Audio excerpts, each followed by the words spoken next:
Hi friends, welcome to my channel Snigdha వంటలు. ఈరోజు recipe వచ్చేసి సమ్మర్ స్పెషల్ వడియాలండి. చాలా క్రిస్పీగా క్రంచీగా ఉంటాయి.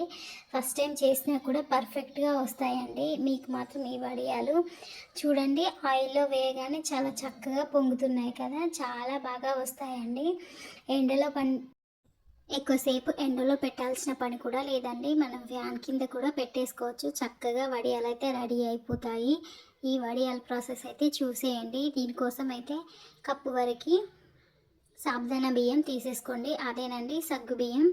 మిక్సీలోకి ఒక కప్పు వరకు సగ్గు బియ్యాన్ని వేసేసుకోవాలండి. మనం ఇలా మిక్సీలోకి వేసేసుకున్న తర్వాత కోర్స్గా అయితే గ్రైండ్ చేసేసుకోండి. మరీ మెత్తగా అవసరం లేదండి, జస్ట్ కోర్స్గా అయితే గ్రైండ్ చేసేసుకోవాలి.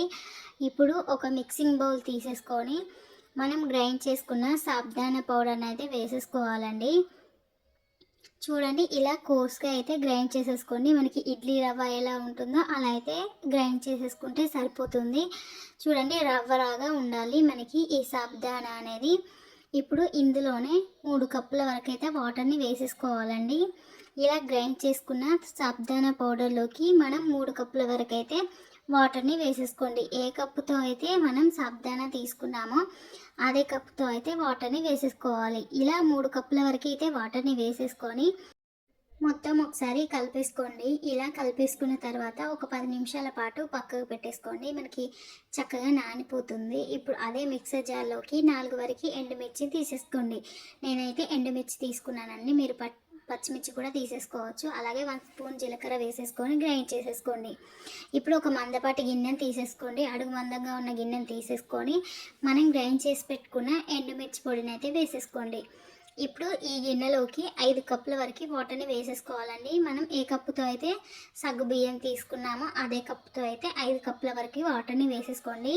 మనం సగ్గు బియ్యం నానబెట్టడానికి 3 కప్పులు వేసుకున్నాం కదా, ఇప్పుడు 5 కప్పుల వరకు వాటర్ని తీసేసుకోండి. మనకి మొత్తం ఈ వడియాల ప్రాసెస్ కోసం 8 కప్పుల వరకు అయితే వాటర్ పడుతుందండి. ఇలా వాటర్ వేసేసుకున్న తర్వాత 1/2 టీ స్పూన్ వరకు ఉప్పును వేసేసుకోవాలి. మనకి ఉప్పు అనేది ఎంత తగ్గించి వేస్తే అంత మంచిదండి, లేదంటే వడియాలు అనేది ఉప్పు ఎక్కువ అయిపోతాయి. ఒక 1/2 టీ స్పూన్ వేసేసుకోండి, సరిపోతుంది. చూడండి, మనకి సగ్గుబియ్యం అయితే బాగా నానిపోయాయి కదా. వాటర్ అనేది ఒకసారి కలిపేసుకోండి. మనకి ఒక 2 మినిట్స్ బాయిల్ అయితే సరిపోతుంది. ఇలా వాటర్ అనేది బాయిల్ అవుతున్నప్పుడు మనం ముందుగా నానబెట్టుకున్న సగ్గు బియ్యాన్ని ఒకసారి కలిపేసుకోండి. ఇలా కలిపేసుకొని ఆ సగ్గు బియ్యం పొడిని ఇందులో వాటర్లోకి అయితే వేసేసుకోవాలి. మీరు సిమ్లో పెట్టేసుకొని సగ్గు బియ్యం పొడిని అయితే వేసేసుకోండి. మీరు హై ఫ్లేమ్లో పెట్టేస్తే మనకి ఉండలు కట్టేస్తుంది. ఇలా నానబెట్టుకున్న సగ్గు బియ్యం మొత్తాన్ని ఈ వాటర్లోకి అయితే వేసేసుకోండి. ఇలా వాటర్లోకి వేసేసుకున్న తర్వాత బాగా కలిపేసుకోండి. మనకి సిమ్లో పెట్టేస్తే కలిపేసుకోండి.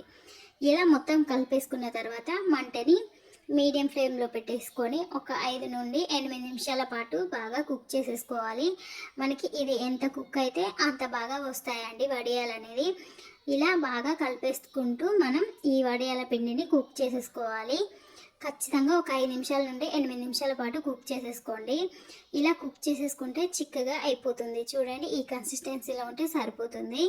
ఇప్పుడు ఒక కాటన్ క్లాత్ కానీ లేదా కవర్పై ఇలా ఒక గరిటెడ్ పిండి అయితే వేసేసుకోండి. మీరు స్ప్రెడ్ చేయకండి గరిటెతో, ఇలా జస్ట్ నార్మల్గా మీరు క్లాత్పై డ్రాప్ చేసేసుకోండి. ఇలా ఎండలో 1 డే ఉంచేసుకోండి, సరిపోతుంది. ఇలా 1 డే తర్వాత మనకి దగ్గరికి వచ్చేస్తాయి అప్పడాలు అనేది.